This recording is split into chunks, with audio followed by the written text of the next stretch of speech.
contribuciones, y en realidad aportes y contribuciones es digamos, una asignación específica al ANSES, y el ANSES con eso paga las jubilaciones en términos de solidaridad intergeneracional. El que aporta hoy, su aporte junto con la contribución de su patrón, bueno, está financiando la jubilación de quien pues, se jubila, o la pensión contributiva, no contributiva. Es decir, financias el sistema de manera solidaria y de forma intergeneracional, con lo cual no es un impuesto, es la recaudación de la seguridad social, ¿no? Y así debería ser entendido. La discusión que tiene un país como Argentina, con el 30% de empleo informal, es decir, no registrado, y además con moratorias, que son parte de una decisión política de este proyecto, que significan jubilar a más personas que posiblemente no hayan aportado, no hayan llegado a los años para aportar.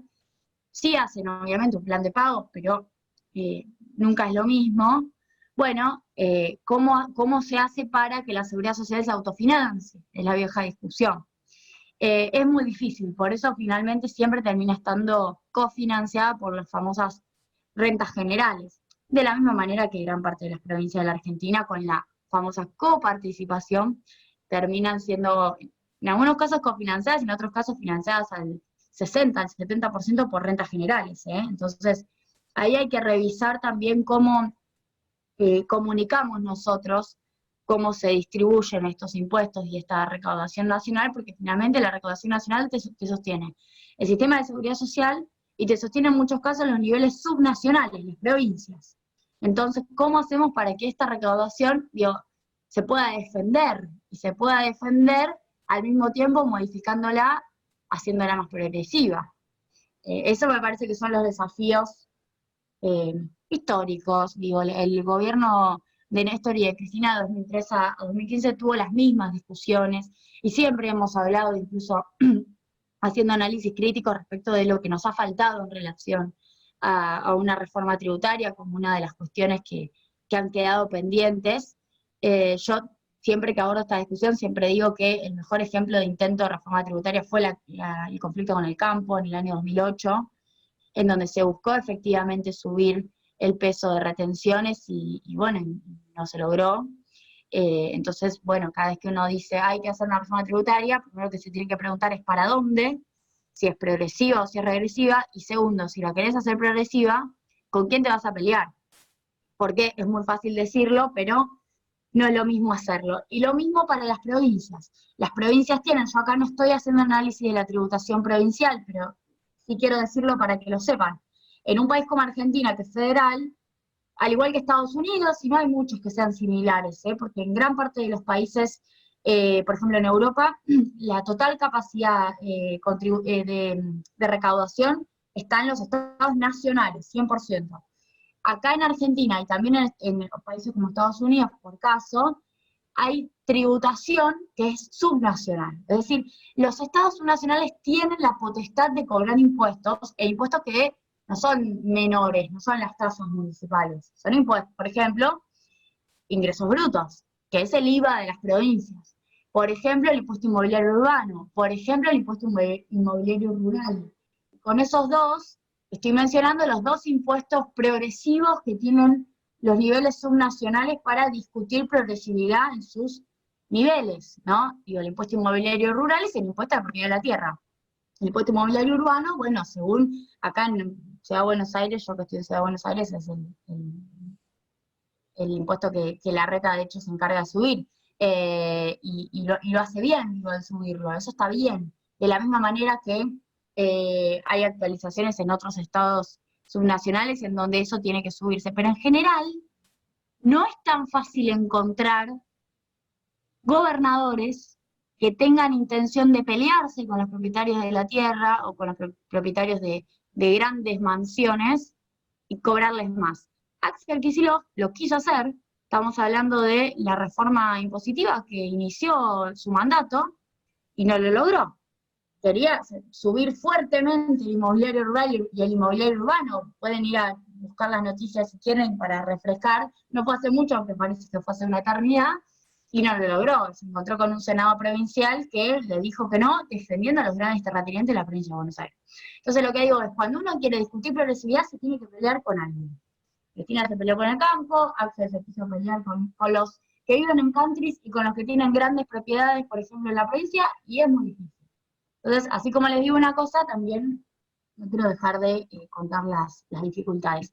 Vamos a ir un poco más rápido, me detuve en esta porque me parecía que generaba una buena introducción.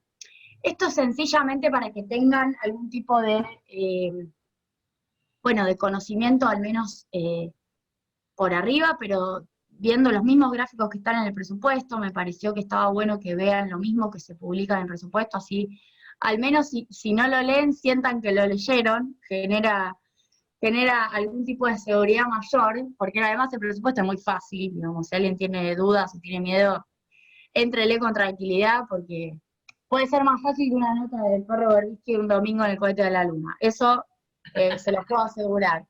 Bueno, fíjense, proyecciones del PBI y sus componentes. Bueno, este año vamos a la primera fila, PBI, no sé si se ve la flecha, 2,1%, se va a caer, perdón, 2,1% en 2019 se cayó, y fíjense en 2020, fuertísima la caída, 12,1%. No está muy lejos cuando uno mira la economía global y las modificaciones del PBI en la economía global, no está muy lejos de cómo se va a comportar el mundo en este 2020, estamos hablando de caídas de 2 dígitos en todos lados. Bien. Consumo privado va a caer, ahí fundamentalmente lo que encontramos es una fuerte caída, si seguimos para abajo, de la inversión, del consumo público, que es el gasto público, del consumo privado, que es el consumo de todos nosotros, las exportaciones que sí iban a crecer, fíjense, vamos a tener superávit comercial este año contra una caída de las importaciones, acá. Perdón, digo mal, las exportaciones van a caer 14,2% este año, 2020, pero las importaciones van a caer más fuerte, y por eso vamos a tener un superávit comercial, que ahora se lo voy a mostrar. A priori lo que les quería mostrar era 2021, 2022, 2023, el año que viene va a haber un rebote, y esto posiblemente sea el principal dato importante que haya en este presupuesto, que es el rebote de 5,5% en el 2021, que uno siempre espera, considerando además que Martín Guzmán hizo un presupuesto digamos, razonable, conservador también, que quizás sea un poco más, esperando en un apuntalamiento del consumo más importante, que solamente va a ser 5,5, pero tal vez podría subir un poco más. Bueno, no quiero aburrir con leyendo datos, esta filmina quizás la podemos circular y luego la leen más en detalle. Lo que les quiero mostrar del presupuesto 2020 en relación al superávit, que es la vieja discusión que tenemos en Argentina, cómo hacemos para generar dólares para dos cosas. Primero, financiar que las importaciones son más altas que las exportaciones, y por otro lado, para financiar la demanda de dólares por otras cosas. En un país como este, por turismo, y además para vencimientos o cancelación de deuda. Bueno, evidentemente eso no es fácil, por eso hablamos de restricción externa, cíclica, pero este 2020, y no por una buena razón, sino por una mala razón, que es por la recesión, vamos a tener un saldo comercial positivo de 17.260 millones de dólares. Eso significa, bueno, una buena noticia, o una noticia interesante en la economía en este contexto. Guzmán espera que el saldo positivo en términos comerciales siga en 2021, 2022, 2023, aunque achicándose año tras año, producto de, y esto es la definición de restricción externa, que las exportaciones irían creciendo, pero las importaciones crecen a un ritmo más rápido que las exportaciones, ¿no? Si uno se fija, año a año, por ejemplo, en 2021 las expo crecen 11 y las impo crecen 20, en 2022 las expo crecen 8,7 y las impo crecen 12, en 2023, y así, ¿no? Esto es restricción externa, que hay un ritmo más rápido del aumento del gasto en dólares que de la generación de dólares. Es decir, vamos a entrar, incluso si todo sale bien, sépanlo, vamos a entrar siempre en cuellos de botella de este estilo. Y estamos ahora estamos en un cuello de botella, y por eso las restricciones cambiarias que se anunciaron hace pocos días no es un cuello de botella por la típica restricción externa comercial, sino que es un cuello de botella por el endeudamiento y la fuga macrista, digamos, tiene otras razones, pero estamos de cualquier manera ante una situación de falta de dólares. Bueno, y para terminar de comentar el presupuesto, una filmina más. Este año se espera una inflación IPC de 32%, puede que sea tal vez un poco más, 35 sería un máximo, pero bueno, es una desinflación importante, piensen que veníamos de 53,8, y Martín Guzmán planteó una senda de desinflación moderada, razonable, digo. Cuando uno miraba las metas del macrismo eran delirantes. Terminaban en 5% de inflación, creo que era 2000, Macri decía 5%, creo que en 2019 planteaba un 5% de inflación, si no me equivoco, no quiero, sí, decía 5% en 2019 y decía 10% en 2018, digo bien. Bueno, me parece que eso también marca, más allá de que nosotros lo demos por sentado, va de suyo, pero no hay que dejar de decirlo. Eso también marca la seriedad con la cual uno trata el presupuesto. El presupuesto es una herramienta, no es no es una gacetilla de marketing para difusión de lo que vas a hacer, tipo campaña electoral, como lo usaba el macrismo, en donde ponía 5% de inflación y bueno, fantástico, salía la tapa del diario que iban a bajar un dígito. Bueno, acá, digo, si Martín Guzmán quería ser marketinero, lo podría haber sido, eligió no serlo, y eso me parece que ayuda bastante a darle seriedad, institucionalidad a una herramienta que fue perdiendo institucionalidad, porque si ustedes me preguntan si la gente cree que lo que dice el presupuesto va a pasar, y diría que no muchos creen que el presupuesto la va a pegar, precisamente por lo que les decía al principio, porque se planifica en junio de cada año para poder ejecutarse en enero del año siguiente. Es un poco demasiado planificado para un país como Argentina, pero así todo, bueno, me parece que hay que rescatar que Martín Guzmán decidió darle importancia a la herramienta, importancia que tiene. Y el dólar a este año terminaría en 81,4 el oficial, hay que agregarle el 30% del impuesto país para atesoramiento y hay que agregarle el 35% de percepción de ganancias, o sea, hay que agregarle un 65% si quieren atesorar, porque para el comercio exterior, la empresa que importa y que exporta, funciona al 81,40 y el año que viene a 102,40. Bien, sigamos. Esto solamente, lo avanzo para que no volver los locos, era sencillamente el gasto COVID. Y ahora sí, nos metemos en la recaudación tributaria en Argentina, que es un poco la pregunta si aumentó o no aumentó la cantidad de plata que junta el Estado cada año. Esta es la pregunta en criollo. El gráfico va de 1998 a la actualidad. Se van a preguntar qué significa el título, dice Evolución de la recaudación tributaria real de Argentina. Real significa que está deflactado, es decir, no es nominal, no es recaudación corriente, sino que está deflactado por el nivel de inflación de cada año. Entre 1998 y 2019, base 100, 2015. Bueno, ponerle número índice y decir, este es un parámetro, el número 100 es el año 2015, te permite elegir un año para comparar para atrás y para comparar para adelante. Por ejemplo, si uno mira la década de los 90, 1998 hasta el 2002, bueno, estamos hablando de una recaudación que era un tercio de lo que es la recaudación del 2015. Bueno, y si se fijan de 2003 para 2015 es un aumento muy, muy fuerte, sostenido prácticamente, precisamente porque, y acá es donde hay que hacer este razonamiento, la economía argentina creció, punto número uno, los impuestos asociados a la actividad económica en Argentina son la mayoría, porque son impuestos finalmente asociados al consumo, porque son impuestos por ende regresivos, entonces si crece la actividad económica es porque crece el consumo y por ende nada más. Y por otro lado, bueno, porque no hubo grandes modificaciones en la estructura tributaria. Si se hubiera reducido el peso de los impuestos al consumo y tal vez aumentaba otro, bueno, quizás tuviéramos otra curva, no lo sé. Pero tiene ese vaso medio lleno, vaso medio vacío, la lógica de la recaudación en Argentina. Cuando vos creces, te aumenta. Es casi de manual, lineal. Cuando vos caes, te cae.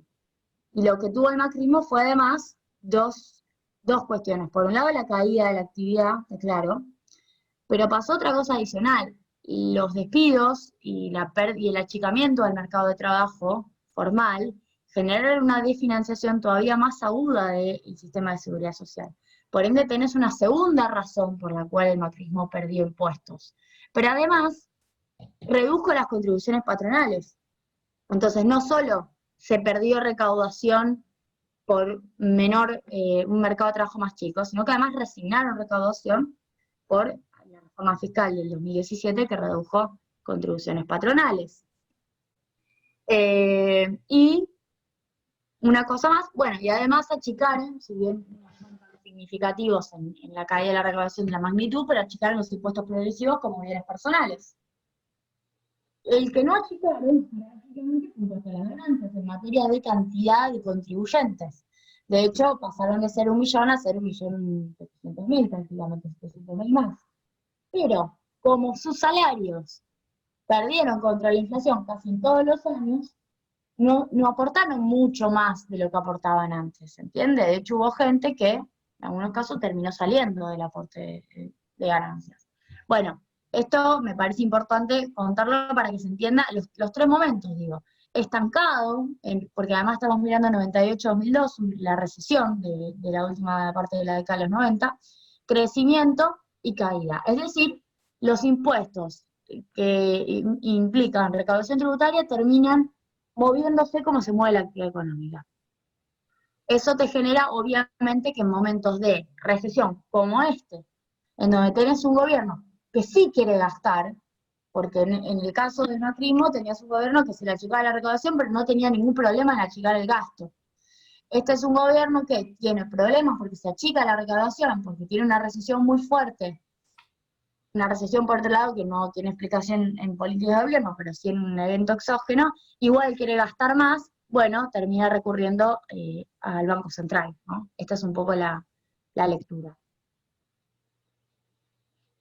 Y esto, bueno, quizás es demasiado complejo, pero es lo mismo, pero por mes. ¿Cuánto varía la recaudación por mes?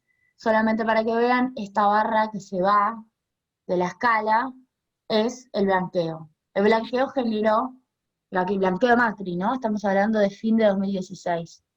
Generó una recaudación extraordinaria, pero así como la generó, digamos, duró poco, fue una sola vez. Por eso, siempre que discutimos el blanco de Macri, discutimos si no debió haber hecho otra cosa, porque esta recaudación bueno, una sola vez, es un solo tiro, y de hecho lo hizo a promesa de eliminar prácticamente bienes personales, y quizás se debió haber pensado de otra manera, quizás se debió haber pedido que traigan los dólares, porque además fueron exteriorizaciones, es decir, se declaró estando la plata afuera, no necesariamente se la trajo al país, y bueno, y acá es lo que tenemos de importante. Y quiero que vean esto, acá agregamos 2020, que va de enero a agosto, si se fijan los último tramito. Fíjense la enorme caída, esta barra más baja es el mes de abril, que es la cuarentena más estricta, se desplomó fuertemente. Ahí, ¿qué es lo que te impacta? El IVA, el impuesto al valor agregado, que está determinando prácticamente la caída de la recaudación. Pensemos que es el principal impuesto. Y luego sigue el rebote, y si se fijan hoy, a agosto, estamos al mismo nivel de recaudación que a enero. Estos son los típicos datos que empiezan a aparecer estos días en relación a la reactivación. Tiene que ver con, bueno, que hay más circulación, como contrapartida hay más contagio.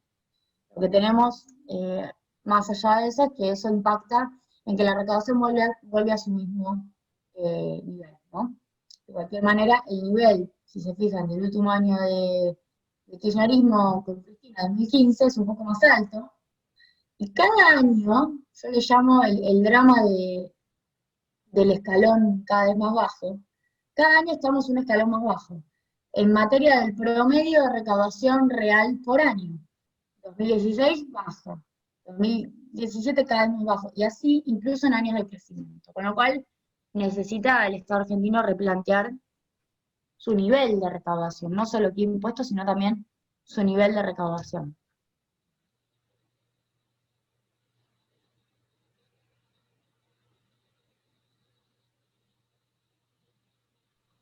A ver, avanzamos. Bueno, hasta acá entiendo que vamos bien, ¿no? Sí. Ok.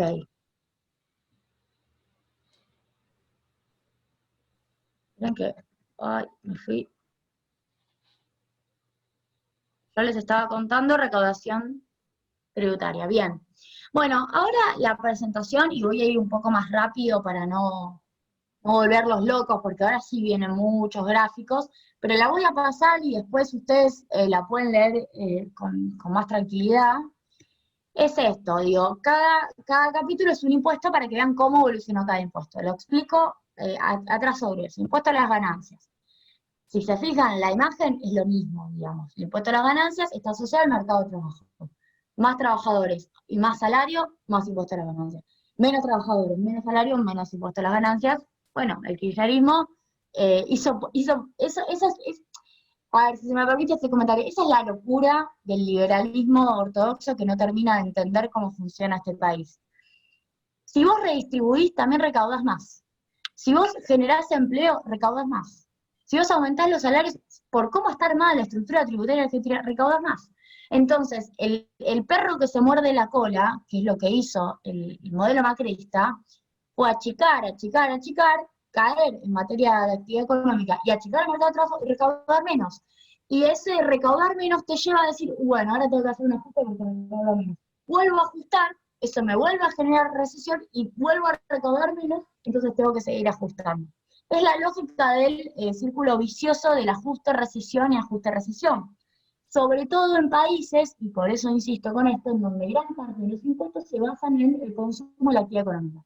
En algún momento tenés que cortar con eso y decir, voy a poner plata porque también voy a recaudar más. Hasta desde un lugar pragmático uno lo puede pensar, ni siquiera porque te importe la gente. En un país como este, poner plata en la calle te aumenta la recaudación.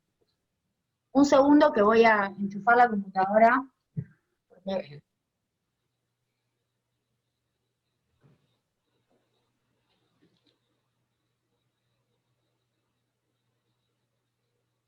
Ahora sí. Genial todo, Julia. Me iban a perder, si no. Bueno, esto es para que vean impuesto a las ganancias, lo mismo pero por mes. Fíjense, solamente para que vean, en pandemia como impuesto a las ganancias prácticamente desaparece en abril, pero recupera y estamos en niveles de impuesto a las ganancias también. Suba. También la apuesta con ATP y con determinados programas era que no se cayera precisamente el empleo para poder seguir recaudando. El IVA, lo mismo. Derechos de exportación, me parece importante mostrarles acá, este sí es un impuesto que no tiene que ver con la actividad económica, este es un impuesto que tiene que ver con los precios internacionales y volumen exportado. Y fundamentalmente cómo le va la cosecha también a la dinámica estrictamente del campo. Fíjense, esta caída tan fuerte, 2016, esta fue la reducción muy fuerte de los derechos de exportación de Macri. ¿Y qué pasó en 2018 y sobre todo en 2019? Bueno, lo subieron. El FMI, que está viendo los mismos números que vimos nosotros, paradójicamente, termina corriendo por izquierda a Duhovne, y el FMI le termina diciendo que suba los derechos de exportación, se lo dice en junio de 2018, y bueno, Duhovne tardó bastante en tomar la decisión, el macrismo no lo quería hacer, lo terminaron haciendo y recién impactó en 2019. Y se fijan cómo 2019 tuvo una suba de derecho de exportación que prácticamente volvió al nivel de recaudación de 2014. Podemos decir que fue la única obra positiva del rol del FMI en Argentina, correr por la izquierda al macrismo y decirle, mirá que te hace falta plata. Bueno, y acá vemos, por ejemplo, en 2008, la fuerte suba, fundamentalmente traccionada por los precios internacionales, no porque se haya logrado la 125, ¿no? Pero es interesante verlo. Y bueno, y cómo de 2012 para acá van cayendo los precios internacionales, Y eso también genera que el famoso viento de cola, que algunos dicen, bueno, se haya perdido. Entonces tenés entre 2012 y 2015 menos dólares también y menos recaudación fiscal. Un paréntesis, que yo entiendo que todos lo saben, pero hay veces que aparece la confusión. Los derechos de exportación se recaudan en pesos, no tienen nada que ver con los dólares. Los dólares son los dólares de la exportación, del exportador privado que exporta y que en todo caso lo liquida en el mercado único y libre de cambios en dólares, más ahora con todas las restricciones cambiarias.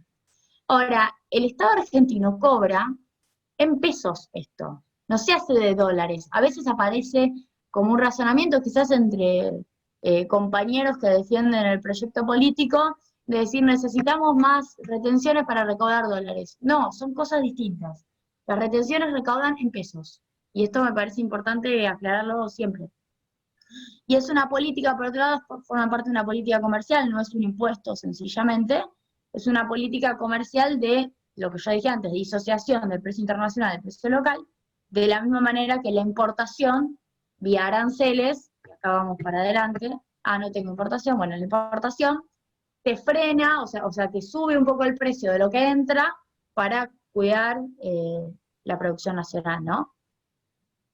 Para eso están además los derechos de importación, que es lo mismo, es un cobro, un impuesto. Bueno, seguridad social, lo que yo les contaba antes, cómo cayó fuertemente, en el macrismo, en el kirchnerismo subió, tiene que ver con la lógica del mercado de trabajo. Bienes personales, este sí es el impuesto más fuerte en relación a su progresividad. Fíjense, bueno, cómo va cayendo con la reforma macrista, fuerte cae. Bueno, interesante para revisar qué es lo que pasa en 2020, todavía no tenemos el año completo, pero sí sabemos que va a aumentar respecto del macrismo, con las reformas de Mercedes Marcó del Pont. Acá, mira, acá fue una de las liquidaciones que hubo de bienes personales, por eso sube tanto, porque fue uno de los fue el cierre a junio de AFIP. De cualquier manera, si se fijan los años anteriores, para que no quede distorsionado, bueno, ya está subiendo los meses anteriores respecto de lo que fue el macrismo, ¿no? Esta es la recaudación mensual del impuesto a los bienes personales. Bueno, ganancia mínima presunta es insignificante, no quiero desarrollarlo mucho para no perder tiempo, pero sí el impuesto país, perdón, el impuesto país que no, bueno, no existía, acá el 100 es base 100, sube casi un 500%, un 492% sube, y esta fue la demanda de dólares. O sea, fíjense cómo, a pesar de que termina siendo una consecuencia negativa, como los pagos de IFE, los pagos de ATP y la gran liquidez que el gobierno destinó para poder sostener la economía en pandemia, en una parte importante se fue al dólar. Había 500.000 compradores de dólares en marzo, y en agosto fueron 4 millones de compradores de dólares. Efectivamente ahí hay una distorsión que yo creo que estuvo muy bien el Banco Central en controlarla, se controla ahora la apertura de cuentas en dólares para quienes perciban beneficios sociales.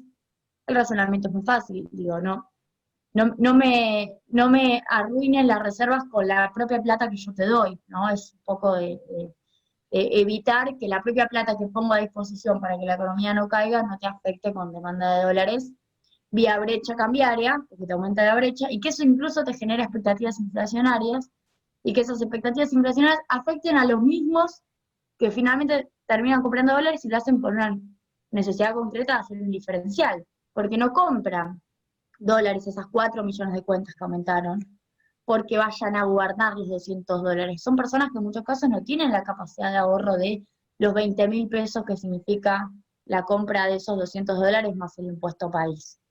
De hecho, no tienen esa capacidad de ahorro, lo que hacen es comprarlo, ir al Blue y hacer la diferencia. Bueno, me parecía importante contarles eso. La contracara paradójica en este país de paradojas es que termina aumentando el impuesto por compra de dólares fuertemente, que, para que sepan, es un impuesto con asignación específica que financia al ANSES y al PAMI. Entonces, bueno, un saldo positivo de que haya aumentado esta recaudación de estas instituciones. Bueno, para ir cerrando, preparé un poco esto de impuesto a las grandes fortunas. Como se sabe, obtuvo dictamen en la Comisión de Hacienda este proyecto. Es un proyecto por única vez, por eso en realidad debería corregirme, no es impuesto, es un aporte extraordinario solidario, técnicamente no es un impuesto, después vamos a corregir la filmina antes de mandarla, y que circule, pero es un aporte solidario extraordinario, ¿no? Si es un impuesto es otra cosa. En algún momento se pensó que se podría pensar en un impuesto. Bueno, obviamente se evalúa la viabilidad de que eso sea votado, pero además, si se votan nuevos impuestos, un poco la postura también de Alberto Fernández es, pensemos en una reconfiguración integral de otros impuestos a la hora de que el Congreso discuta un nuevo impuesto y pongamos todo sobre la mesa, gran parte de lo que les estuve contando, podríamos decir. Entonces hagamos un aporte solidario, en este caso el gobierno lo está planteando también con asignación específica, lo cual me parece interesante para el debate público. Hay varios rubros, desde la extracción de gas hasta el progresar, que son interesantes de financiar, y la propia política sanitaria. Y se piensa recaudar, digamos, se grava a unas 12.000 personas que tienen más de 200 millones de pesos, y se piensa recaudar unos 300.000 millones de pesos por una sola vez. Se suele decir como argumento, y por eso está Filmina, que no es importante su recaudación, que para qué hacemos tanto lío, ¿no? Y si bien no es una locura, digo, no va a resolver el problema del déficit fiscal argentino, esto sepámoslo. Y tampoco creo que un impuesto a las grandes fortunas, si fuera anual, tampoco creo que resuelva. Creo que hay que pensar realmente de manera integral la estructura impositiva en Argentina. Pero aún si no resuelve la totalidad, bueno, es una compensación parcial a una gran cantidad de gastos que el Estado está asumiendo, y que paradójicamente los está asumiendo de una manera que es el pedido de dinero al Banco Central, que el propio liberalismo siempre critica, con lo cual esta forma de recaudación también te permite evitar que sea el Banco Central el que sostenga gran parte del gasto que se está llevando adelante. Entonces vamos en línea con esos argumentos que critican el uso de dinero del Banco Central. Eh, bueno, y si se fijan, yo les hablé de bienes personales a julio, acá abajo en el círculo amarillo había recaudado 55.000 millones. Si actualizamos por inflación, el impuesto a las grandes fortunas representaría 7 veces más que los recursos del impuesto a los bienes personales de 2019, actualizado por inflación. Y si se consideran los recursos hasta julio de 2020, son 6 veces más. Si se recauda lo que dice Martín Guzmán, que se va a recaudar este año de bienes personales, que son 150.000 millones, vamos a ver igual, sería el doble el impuesto a las grandes fortunas que bienes personales. Bueno, y esto yo ya se lo había mostrado antes, es la incidencia, el gráfico de arriba, de la recaudación de bienes personales sobre el total de los recursos tributarios. Ojo que acá el porcentaje lo van a ver distinto porque es sobre el total de recursos tributarios, no sobre PBI. Bueno, es el 0,6%, es una cifra muy poco, realmente, se recauda muy poco de bienes personales. Por ende, en un país como este, discutir grandes fortunas tiene sentido. Sí, tiene sentido porque la verdad es que los impuestos a la propiedad son muy bajos en su incidencia. Y por último, un tema que yo no quería dejar de mencionar, que es la vieja discusión del valor fiscal versus el valor de mercado. Como ustedes sabrán, el impuesto a los bienes personales no es que cobra solo sobre propiedades, cobra también, por ejemplo, sobre el dinero ahorrado, pero cerca de un 20% de la recaudación del impuesto tiene que ver con inmuebles. Y si uno se fija, bueno, acá hicimos una estimación del valor de mercado, difiere mucho del valor fiscal, porque el impuesto se grava sobre el valor fiscal. Entonces vemos un departamento en Ciudad de Buenos Aires, por ejemplo, 100.000 dólares, una casa en provincia de Buenos Aires, 120.000 dólares, un departamento también en Cava, 45.000 dólares, sumaría un total de mercado de valor de 265.000 dólares. En pesos, 20.600 millones. El valor fiscal de eso igual es 847.000 pesos. Cualquiera que tenga la suerte de ser propietario y propietaria puede ir a chequear a cuánto firmó la escritura y puede sencillamente saberlo, cuánto vale su propiedad hoy, y se va a dar cuenta, va a llegar a la misma relación, que es el 4,1% sobre lo que es el valor de mercado. ¿Esto qué significa? A ver, esto no incide en cuánto recauda el impuesto, ¿no? El impuesto funciona arriba de los que han declarado más de 200 millones de pesos de valor fiscal, y sobre eso se le aplica con determinados segmentos, ¿no? Y alícuotas. Ahora, hay un discurso que empieza a circular que es, bueno, 200 millones de pesos finalmente más o menos alcanza cualquiera. Y en realidad son 200 millones de pesos de valor fiscal. Tener 200 millones de pesos de valor fiscal posiblemente tengas el doble de valor de mercado. Con lo cual, si ven a alguno llorando porque tiene 200 millones de pesos, entra la grande fortuna, no es que tiene 200 millones de pesos. Tiene al menos el doble. Entonces me parece importante porque esto no es común en otros países, por ejemplo, en Estados Unidos se suele actualizar todos los años los valores fiscales en relación a cuánto valen de mercado las propiedades. Bueno, acá en Argentina si queremos hacer esta actualización nos clavamos un impuestazo, por eso siempre las discusiones son cómo hacer para cerrar esta brecha y cerrarla de la manera más ordenada posible, ¿no? Pero bueno, se los quería contar para que supieran cómo funciona. Bueno, y esto es todo. Así que les agradezco mucho por la invitación y espero que haya sido didáctica. Absolutamente. Muy bien, muy bien. Bueno, hay muchísimos comentarios. Yo te haría una primera pregunta general, después le doy paso a mi compañero Alejandro Ferrarotti, que está con las preguntas, pero hay mucha curiosidad de saber cuál sería para vos, a grandes rasgos, una modificación tributaria más justa, digamos. ¿Cuál sería lo que te parece, a tu entender, los primeros lugares en los que hay que atacar, ¿no? Digamos, a dónde hay que hacer las modificaciones más importantes, si es, porque bueno, todos los que sabemos poco de impuestos entendemos que hay muchas injusticias en ganancias, en el IVA, que hay poca recaudación en bienes personales, pero bueno, ¿qué es lo que habría que modificar? Y después, nada, yo agrego de mi parte, hubo una primera pregunta que me gustó mucho, es que si tendrían que existir alícuotas diferentes en ganancias para las mujeres que tenemos tanta carga y tanta desigualdad en cómo venimos en el mercado de trabajo y en la cantidad de tareas no remuneradas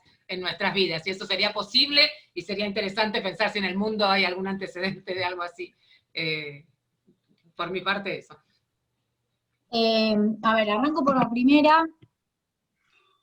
Yo creo que estamos en una situación complicada para pensar una reforma tributaria progresiva. Me parece que está bueno que en este taller no tiremos solamente consignas, sino que tratemos de pensarla un poco, porque yo creo que está pasando algo en el mundo, y sobre todo en Argentina, está pasando con el impuesto a las grandes fortunas, de hecho, que no es solamente una discusión de cuánto le cobras al que más tiene, sino si como organismo recaudador tenés la posibilidad de detectar dónde está el que más tiene y si sigue en Argentina el que más tiene, y si toda la plata del que más tiene está declarada acá, o hay una parte muy importante y crecientemente que se declara afuera.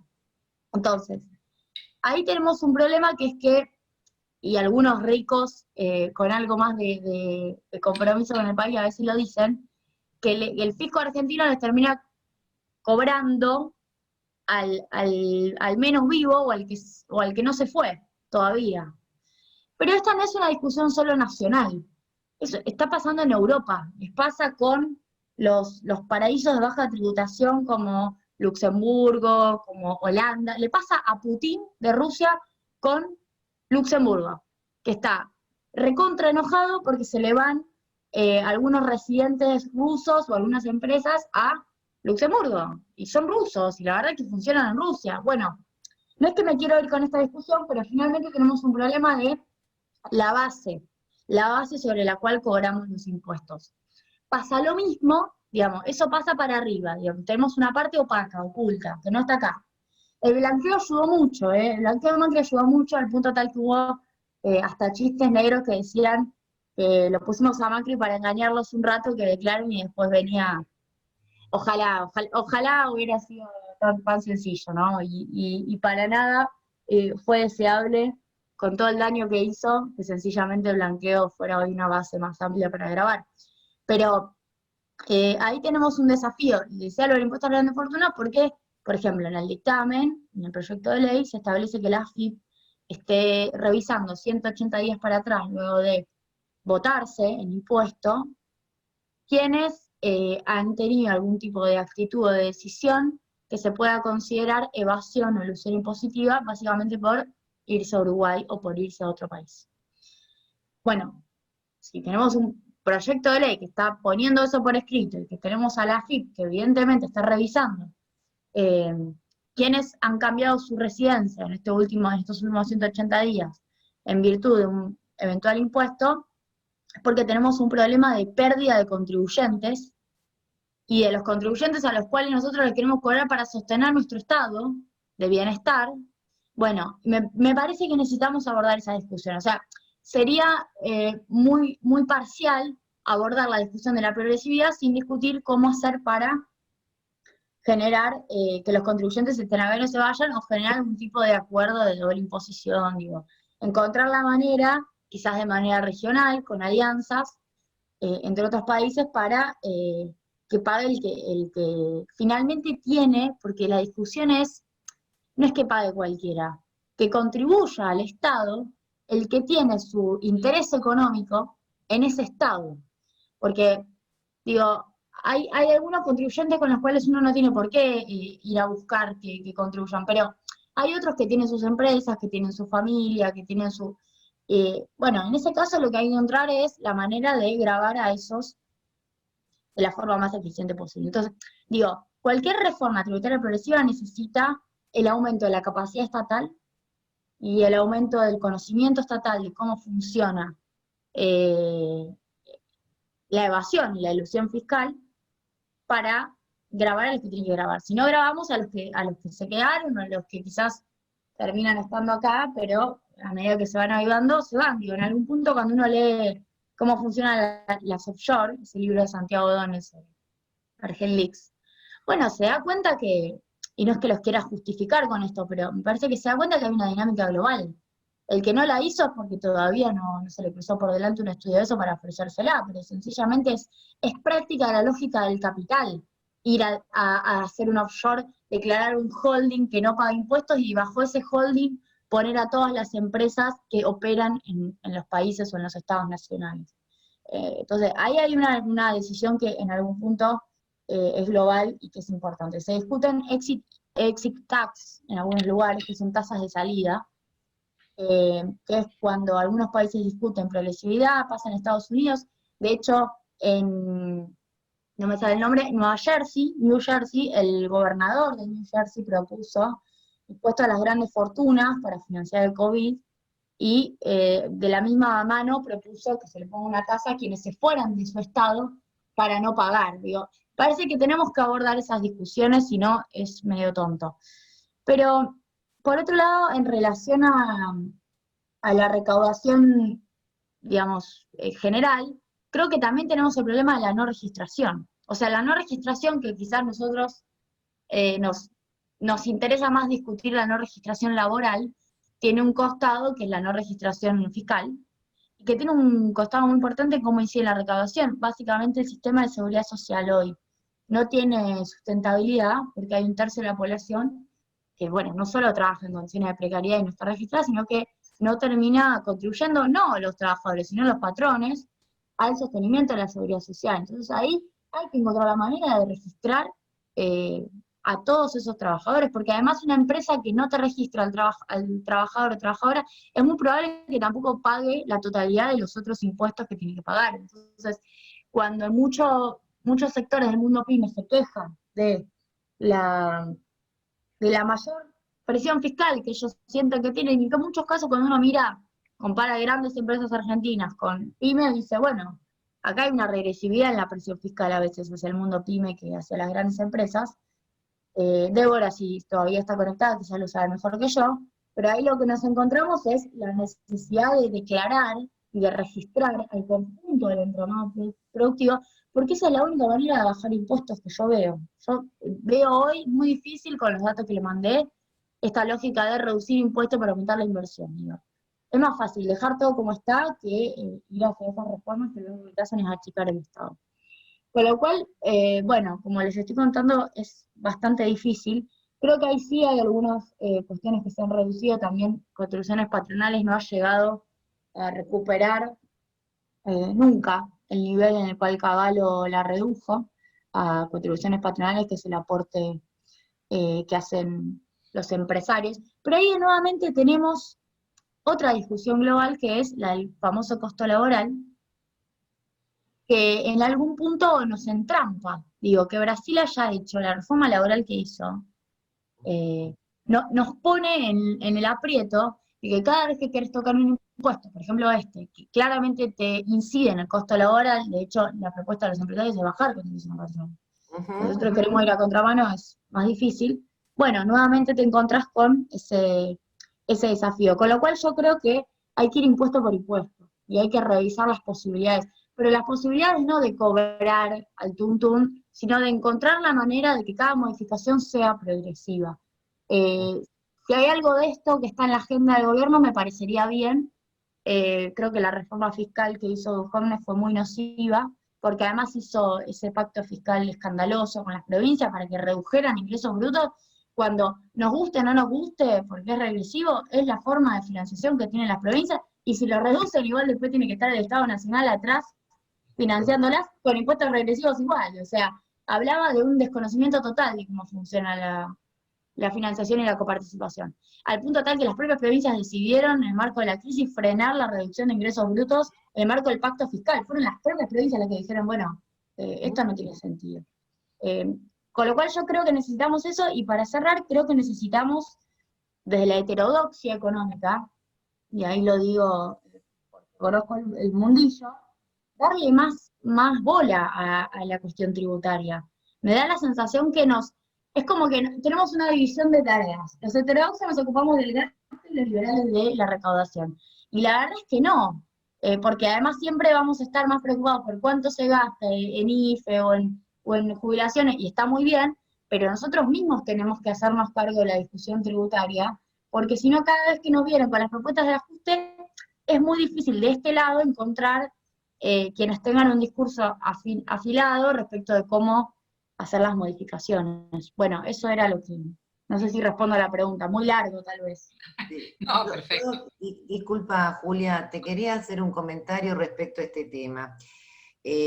Comparto todos los argumentos que vos planteaste totalmente, inclusive toda esta permanente propuesta de volver al viejo decreto de Caballo, ¿te acordás que es 811, 812, que es lo que vos te referías, que anda siempre permanentemente dando vueltas? Lo que sí creo, y solo para complementar la excelente exposición que hiciste, es que hay una cuestión de saldo técnico acumulado que tiene un peso mayor en las pymes, llamo saldo técnico, llamo no devoluciones, que en las grandes empresas. Y que por H, B o Z existe. Por ejemplo, cuando sos agente de percepción de ingresos brutos o de IVA, realmente hubo, y no en nuestro gobierno se profundizó, inclusive en la era de Macri, este tema de delegarle a la pyme con relativamente poca cantidad de trabajadores. No es que hablemos de una pyme porque, bueno, las definiciones de hoy de pyme, tenés mediana tramo 2, que bueno, ya son empresas de envergadura. Hablemos de la pyme promedio que yo tengo en La Matanza, que es de 12 empleados, y una medianita está en 20, 25 promedio. Eso es para el territorio, ¿no? Hablamos de Matanza, que tiene un tejido productivo. Creo que toda la cuestión del tema de los saldos técnicos acumulados, vuelvo a decir, para el segmento PYME, y quién es y quién no es agente de percepción y recepción, y se está siendo responsable de su cadena de valor, también tiene que ser reevaluado, especialmente en ese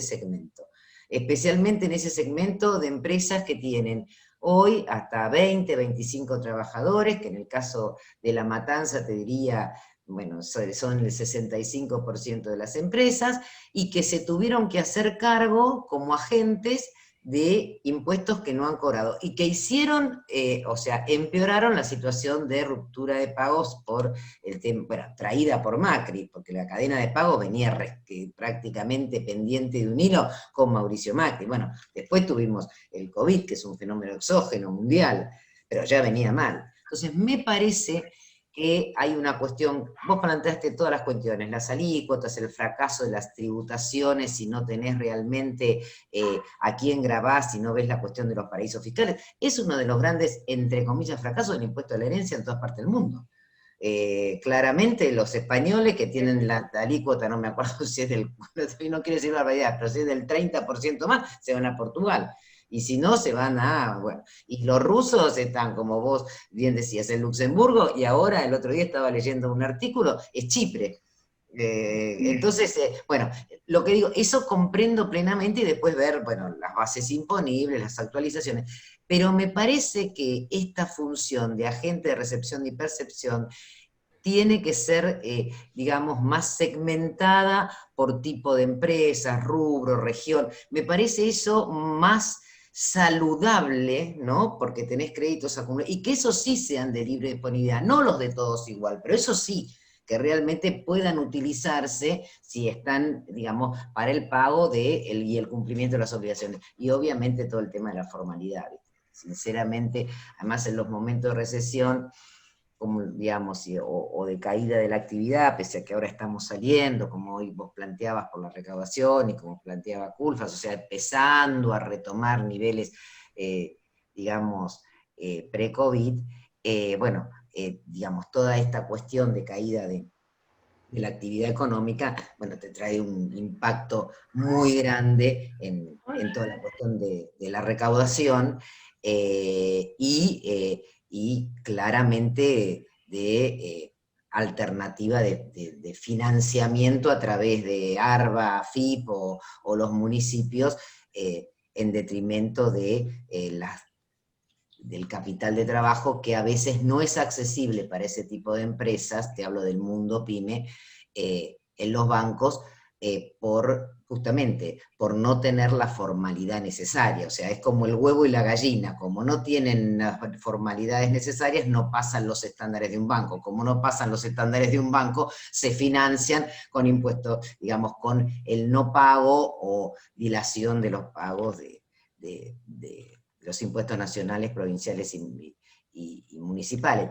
Pero creo que toda la cuestión de formalidad, es duro a veces ver en el territorio este tema yo lo llamo como la puja entre los humildes, ¿no? Porque realmente ves como una empresa que, digamos, pequeña, te hablo de 10 empleados, 8 empleados, me dice, bueno, pero yo pago impuestos, etc. Y enfrente tengo el señor de allá que, claro, cerró y entonces llevó 3 máquinas de coser y está haciendo 5 camisas. Es terrible, ¿no? Porque es, digamos, la puja entre, obviamente, lo formal y lo informal, pero producto de la necesidad, ¿no? Porque claramente esa gente, o sea, esos trabajadores y esas trabajadoras que quedaron despedidos, lo hacen para comer. Así que, bueno, nada, quería agregar este tema. Gracias, Débora. Vilma Cabrera quería hacer un comentario. Vilma. Bueno, primero muchas gracias, Julia, excelente, realmente, muy aclarador para 1000 cosas. Y retomo justo donde deja Débora y me paso al campo. Digo, el concepto de agropymes, por decirlo de alguna manera para englobar, digo, tiene mucho desarrollo y mucha necesidad de organizar su territorio dentro de la formalidad, y por el lugar en el que trabajo, digo, veo constantemente que eso no ha sucedido, se ha abandonado bastante todo ese territorio, y me parece que es un espacio bastante importante volver a recuperar para poder manejar mejor qué es lo que pasa con los volúmenes de exportación. Digo, o sea, dentro del campo, el productor chiquito tiene una incidencia muy importante, pero no es el que se lleva las ganancias, y está netamente metido en este mismo caso que dice Débora, con el que hace las camisas chiquitas, ¿no? Que tenía una mediana empresa y se tuvo que ir achicando. Bueno, esto es al revés. el que se beneficia de eso principalmente es el acopiador de lo que sea, y es el que genera la máquina para ganar el impuesto, y es ahí donde nosotros nos vemos imposibilitados a veces de mejorar alguna cuestión. Entonces también viene el concepto al revés, prefiero seguir como estoy, no formalizando, para no subir ninguna escalera y tener un retroceso. Me parece que es un sector clave para trabajar. Digo, lo llamo agropymes por ponerlo en un englobe, ¿no? Digo, porque digo, es una concepción esto, ¿no? Que hay que pensarla, hay que desarrollarla, porque antes era todo pequeño agricultor o pequeño o agricultura familiar y con una visión muy light de la cosa. Hoy sabemos que no. Como vos mostraste datos, digo, en los datos te das cuenta que no, que ellos son el tractor también en el campo. Así que bueno, te recontra agradezco a las dos porque dejaron servido un problema para charlar, ¿no? ¿Qué hacemos con nuestros agrocampesinos? Gracias. Gracias, Irma. Bueno, Alejandro Ferrarotti, que estaba con algunas preguntas y participaciones del chat, te damos la palabra. Hola Julia, gracias por la exposición, fue muy clara y nos permite tener argumentos a este espacio militante para poder discutir. Un par de comentarios que van surgiendo en el chat, algunos son preguntas y algunos por ahí disparan comentarios que disparan preguntas. En cuanto el otro día el ministro Guzmán hablaba que había un deterioro en las reservas por el tema del dólar ahorro y porque las empresas estaban, en estos últimos 4 años se habían endeudado en dólares y estaban comprando dólares en el mercado local y pagando sus deudas en el exterior. Entonces es como que le pusieron un límite a un porcentaje de compra de dólares en el país. ¿Vos creés que esas empresas van a poder, pidió en ese momento estirar los plazos de financiamientos externos y no financiarse internamente, por eso le puso límite? Pero ¿crees que esas empresas van a poder conseguir ese financiamiento externo a tasas razonables? Esa es una pregunta y te la junto con otra. En ese día explicó que el Estado se financia, el año 2021, según el presupuesto, se iba a financiar el 40% con la deuda pública y 60% a través del Banco Central. Y bueno, planteó como una necesidad importante de recomponer el mercado de capitales local. ¿Eso también lo ves posible? Primero te hago esas dos y después tengo un par más. Bueno, a ver, sobre lo de la reestructuración de las deudas de las empresas que planteó Guzmán, ahí hay luego una nota al pie que agregó Miguel Pese, que es las grandes empresas con obligaciones negociables son 20.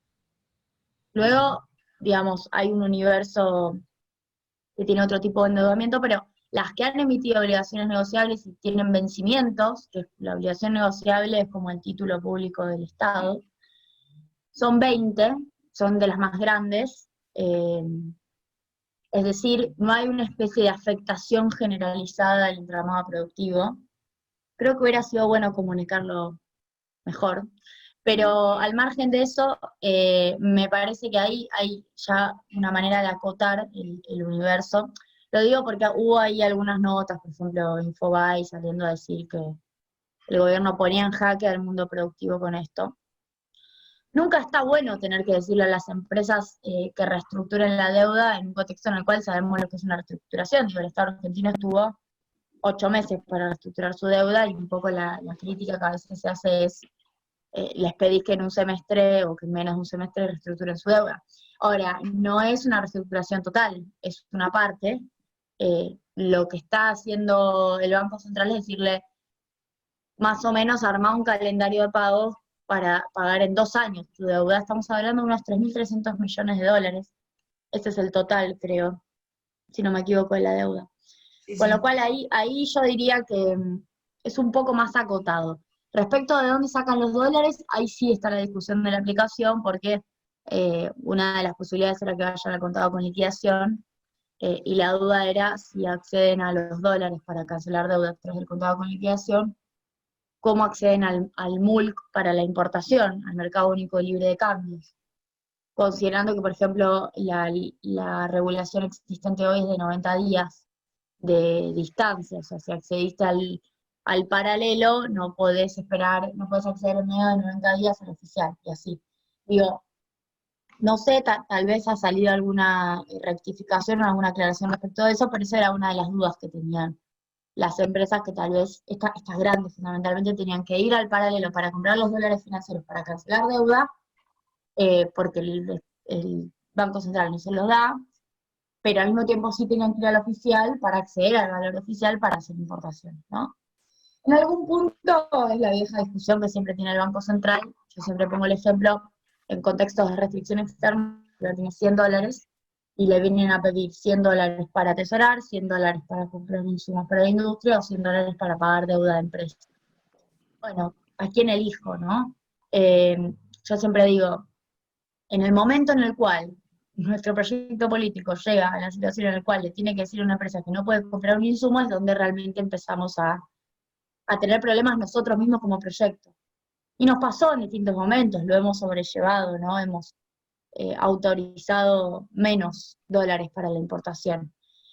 Ahora, sí podés decirle al pequeño ahorrista que ahorre en otra moneda, en su moneda, en nuestra moneda, y sí podés decirle a las empresas que te armen un plan de demanda de dólares de acuerdo a su vencimiento de deuda para que vos, Banco Central, no tengas que entregar gran parte de las reservas porque no han podido planificar los pagos de otra manera, ¿no? Esto me parece que es el planteo general, como para que se entienda. Yo que he pasado por el mundo de la comunicación, creo que explicado así a veces se entiende mejor, y creo que tenemos que reforzar nuestra forma de comunicar economía, no comunicar cualquier cosa, economía. En este país la discusión económica parece que siempre arranca de cero. Y creo que nosotros mismos no tenemos que esperar a que aparezca el economista autorizado por nosotros para que lo explique, sino asumir un poco la responsabilidad de explicar estos temas. Luego me hablaste De si era posible recomponer el mercado local de capitales. bueno, yo creo que es un poco la apuesta de Martín Guzmán. Ahora, ese tipo, es como la típica pregunta de si es posible volver a confiar en nuestra moneda. Sí, yo creo que sí, la primera y la segunda. Ahora, no es tarea de un gobierno, ojalá pudiéramos en 4 años. Lo que sí está haciendo Martín Guzmán es lo que él dice que está haciendo efectivamente, que es recomponer el rendimiento de la curva a pesos, que en castellano es que el que pueda comprar un título público, el que pueda, digamos, comprar títulos públicos, elija el título público en pesos, porque sabe que rinde bien, pero además porque se lo van a pagar si eventualmente hay un default. Y eso se hizo con el proyecto de ley del Congreso de igual trato de la ley en moneda local respecto de la ley en moneda extranjera, perdón, ley local respecto de ley extranjera, que también te permite romper con el prejuicio, porque siempre el prejuicio es, ¿para qué voy a comprar un título público ley nacional si siempre que haya problemas, crisis de pago, voy a ser el que salga peor parado, porque los que tienen ley extranjera van a los tribunales internacionales y entonces el Estado Nacional no se va a meter con ellos, pero con nosotros sí, porque bueno, lo que hizo Martín Guzmán es decir, vamos a tratarlos igual. Lo que les ofrecimos a los ley extranjera se los vamos a ofrecer a la ley local, y esa es una iniciativa básica para poder recomponer el mercado de capitales local. Porque entre otras cosas, el principal daño se lo hizo a la CUNSA, reperfilando vencimientos de letras en pesos. Algo increíble, porque realmente uno podía, además es lo que se llama dinero transaccional, es el que usan las empresas para la liquidez, el money market, para la liquidez en el día. Bueno, ese tipo de decisiones son las que generaron un fuerte daño al mercado de capitales, paradójicamente ellos que habían dicho que venían a destruirlo. Muy bien, gracias. ¿Hacemos una más o no, Gaby? ¿Una más? Sí, una más y cortito, porque nos quedan 10 Bueno, última y te dejamos descansar, Julia. Después surgió la inquietud del dólar paralelo, que siempre genera inquietud y es como se usa como un precio de referencia en cuanto a los precios. Entonces, si es realmente el tamaño del mercado, de ese mercado paralelo es significativo, o todo responde a presiones corporativas, mediáticas. que nos comentes un poquito cómo es realmente el tamaño, si es relevante en cuanto a la cantidad de dólares o pesos. Mira, hay algo ahí que pasa con el Blue. Estás hablando del Blue, ¿no? Hablando del Sí, paralelo de Blue. la comunicación. No se te escucha, ¿eh? Como se te empezó a ir la voz. Sí. Ahí. Ahí, Está perfecto. bien, está bien.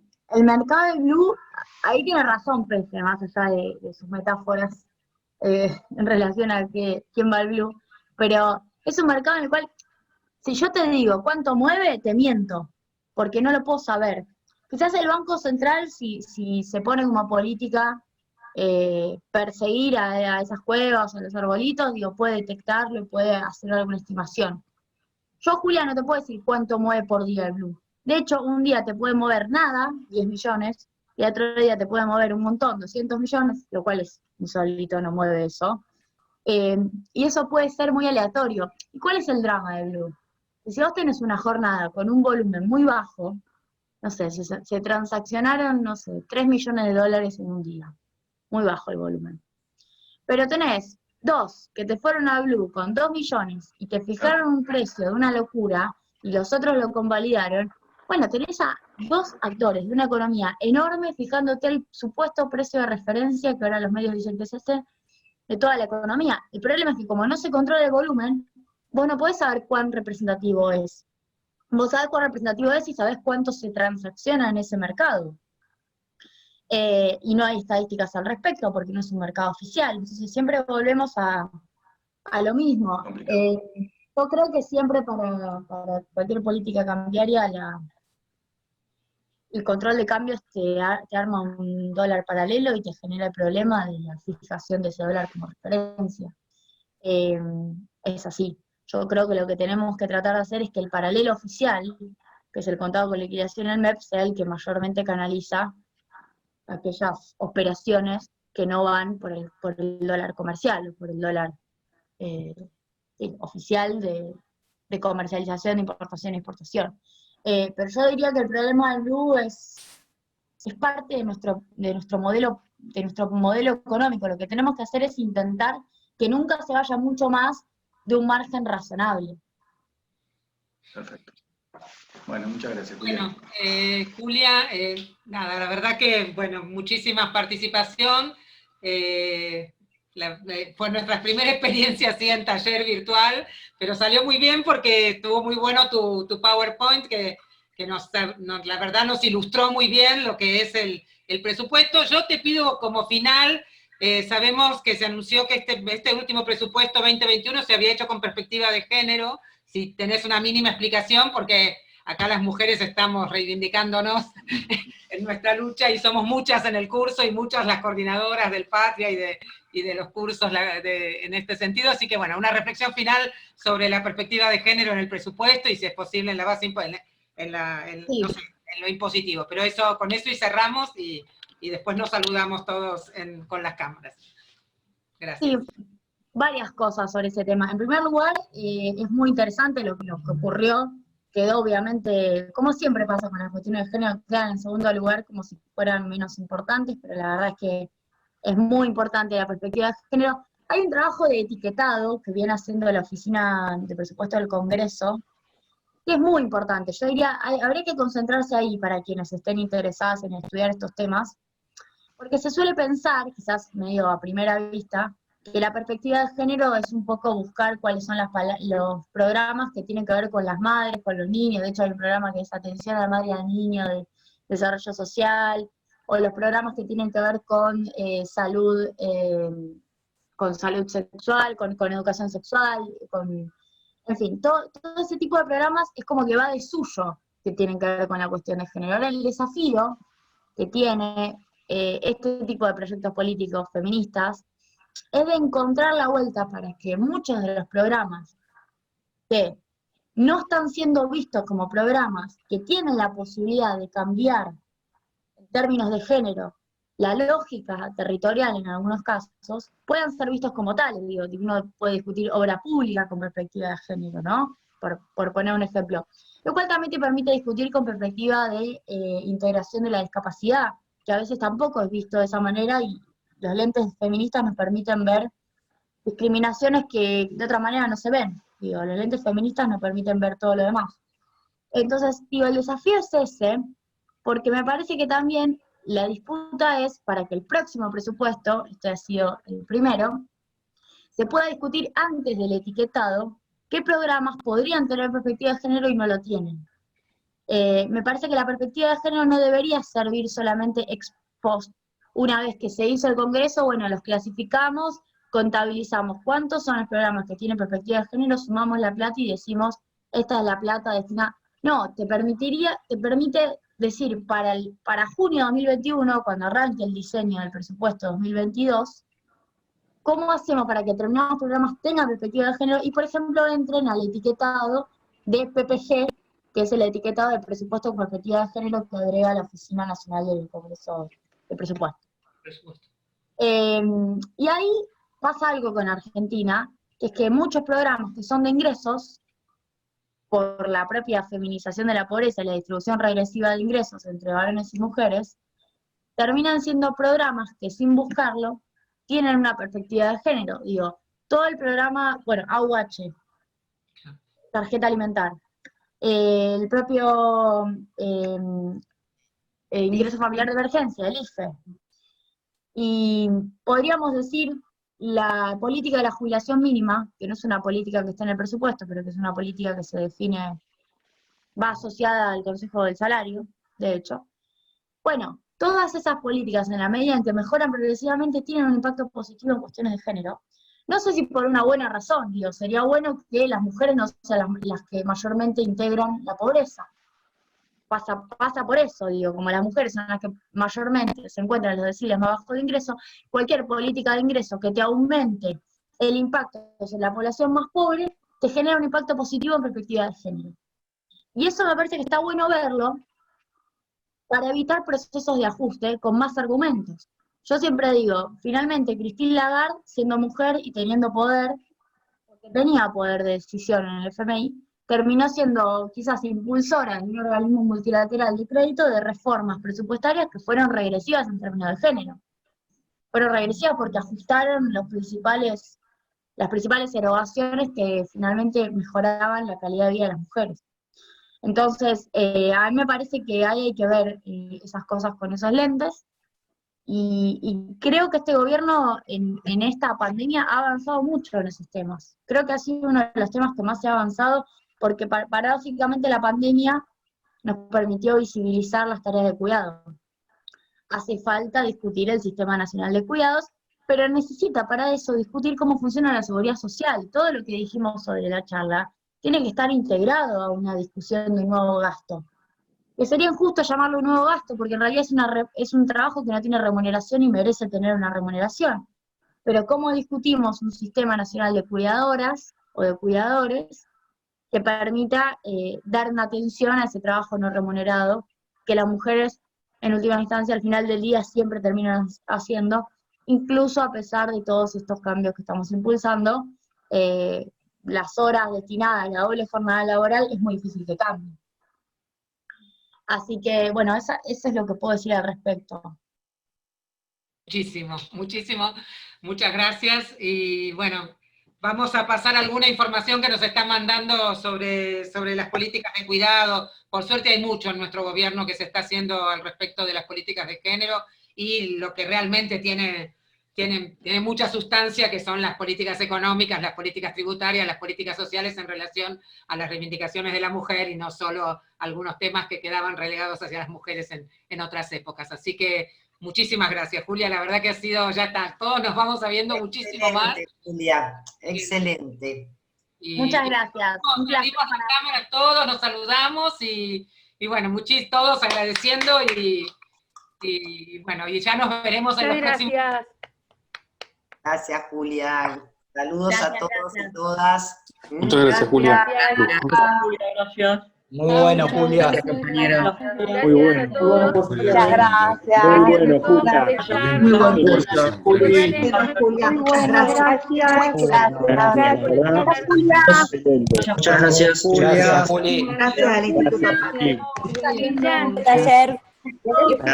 Bueno, Gracias a la Adiós, hasta Muy luego. amable. Chao. Nos vemos en otro curso. Nos vemos, Sí, Vilma. Todo el material Gracias. está en las plataformas para los que quieran leer, así que se lo pueden bajar. Bien. Bueno, Bueno, nos estamos viendo. Gracias. Gracias, Vilma. Gracias, Vilma. Gracias. Gracias. a ustedes. Vilma. Gracias, Vilma. Adiós. Chao, Gracias, Moni. Felicito. Moni. Todos. Nos vemos Chao, en un compañeros. ratito, Moni. Gracias, Vilma, gracias. Gracias, compañeros. Gracias. Gracias, compañeras. Gracias a Gracias ustedes. a todas y todos los técnicos del Patria. Sí, Así es. a todos los chicos, somos un montón, un montón. todos, Yo, compañeros, un compañeras. trabajito de hormiga. Exacto. Súper agradecidos Viva a el todos. Patria. Muchas gracias. Gracias, Patria, muchas gracias. Gracias a ustedes, gracias, Gracias. Hasta Gracias, luego. Julia. Excelente. Gracias. Hasta un próximo Ahí curso. vamos, ahí vamos. Gracias a ustedes, gracias Cristina. Ya seguimos en contacto. Chao, Vilma. Nos vemos en un ratito. Dale, dale. Nos vemos en un rato, Bill. En un ratito Mandame, seguimos. mandame, Sí, Entro les mando. manda. Dale. O entro por Mando. Sí, hazlo por hecho. En un ratito cargamos el otro. Adiós, chicos, gracias. Chao, Un besito. gracias.